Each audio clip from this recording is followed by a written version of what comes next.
Konon ada yang bilang gunung atau Jabal Qaf ini adalah gunung terbesar di dunia dan merupakan induknya para gunung yang ada di seluruh muka bumi, di mana gunung-gunung lain adalah urat-uratnya.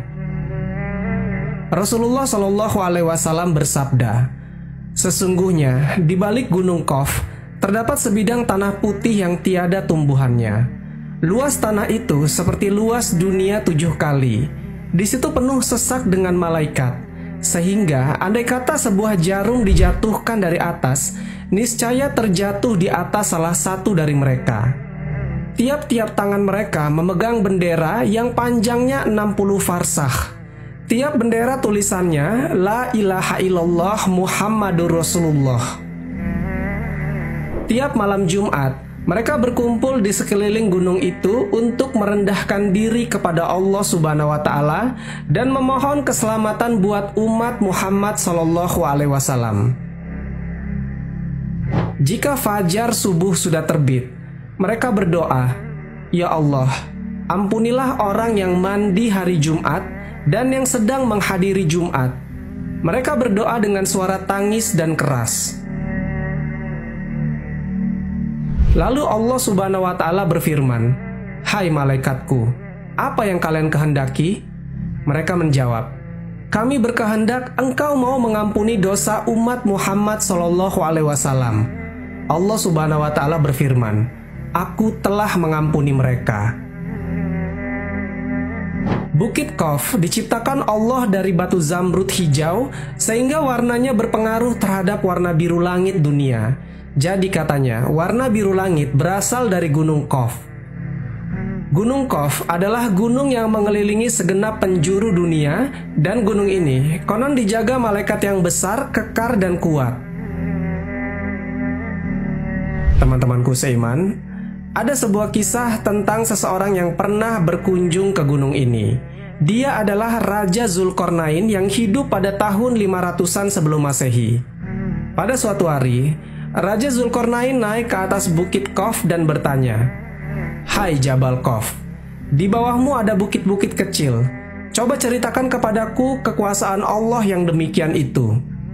Bukit Qaf menjawab, "Di bawahku ada bumi yang berjarak 500 tahun perjalanan. Ditambah pula oleh Allah Subhanahu wa Ta'ala yang memiliki kekuatan yang sangat besar, yakni 500 bukit yang dijadikan dari air yang dibekukan, dan itu bukanlah es ataupun salju." Dengan air yang dibekukan itu dimaksudkan sebagai daya tahan terhadap lapisan bumi agar tidak habis dan hancur terbakar oleh kedahsyatan ganasnya api neraka yang ada di bawah lapisan bumi yang terbawah. Jika kita melihat di dalam Al-Quran, Allah Subhanahu wa Ta'ala berfirman, "Dan dipancangkannya di bumi itu gunung yang menjadi pasaknya, agar kamu tidak berguncang." Al-Quran Surat Luqman ayat ke-10. Suatu hari salah seorang sahabat Nabi Shallallahu Alaihi Wasallam yang bernama Sayyidina Abdullah ibn Salam pernah bertanya, "Wahai Rasulullah Shallallahu Alaihi Wasallam, dengan apa bumi ini bisa tenang?" Nabi Shallallahu Alaihi Wasallam bersabda, "Dengan beberapa gunung." Abdullah ibn Salam bertanya lagi, "Lalu dengan apa gunung-gunung itu dikokohkan?" Nabi Shallallahu Alaihi Wasallam bersabda, "Dengan gunung Qaf yang dibuat dari batu zamrud hijau dan birunya langit." Setelah itu ditanya lagi, "Berapa jarak tinggi gunung itu dari bumi ke langit dunia?" Nabi Shallallahu Alaihi Wasallam bersabda, "Tingginya 500 tahun perjalanan." Pertanyaan selanjutnya tentang jarak perjalanan kiri dan kanannya dari titik tengah. Nabi Shallallahu Alaihi Wasallam menjawab, 200 tahun perjalanan. Dan ketika ditanyakan tentang penghuni bumi yang berlapis 7 itu, Nabi Shallallahu Alaihi Wasallam menyebutkan, penghuni lapisan ke-7 adalah para malaikat. Penghuni lapisan ke-6 adalah iblis beserta bala tentaranya. Penghuni lapisan ke-5 adalah setan. Penghuni lapisan ke-4 adalah ular. Penghuni lapisan ke-3 adalah kalajengking. Penghuni lapisan kedua adalah jin. Dan penghuni lapisan pertama adalah manusia. Dan jika kita melihat di dalam penggalan surat Al-Rod ayat ke-4, Allah Subhanahu wa Ta'ala berfirman, dan di bumi terdapat bagian-bagian yang mendampingi. Menurut seorang ulama Turki yang bernama Syekh Nazim mengatakan, Gunung Qaf adalah sebuah gunung yang dikelilingi beberapa buah lembah dan bukit. Gunung ini terletak di antara daerah Yordania dan Arab Saudi. Ada juga yang mengatakan kalau gunung ini terletak di daerah Yaman. Bahkan, ada juga yang mengatakan Gunung Qaf berada di sebelum Persia, dekat tembok Ya'juj dan Ma'juj. Gunung Qaf adalah daerah yang sangat luas. Di sana hidup para waliullah dari golongan laki-laki yang jumlahnya sekitar 70 orang.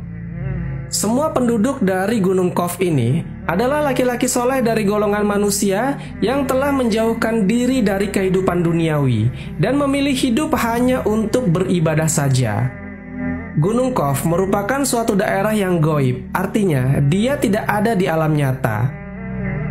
Kehidupan di Gunung Qaf ini semuanya bersifat tersembunyi, dan sisi kegaibannya pun setara dengan sisi kegaiban alam malaikat.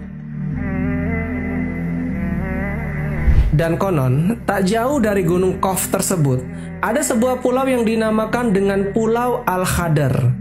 Di sanalah tempat bertemunya dua arus air laut dan sungai. Dan katanya di pulau itulah tinggal seorang Nabiullah yang terkenal yang bernama Nabiullah Khidir alaihissalam. Selain Gunung Qaf, ada juga Gunung Nu'an atau Nun. Gunung Nun terletak di paling timur dunia. Ada yang mengatakan daerah itu adalah Pulau Kalimantan.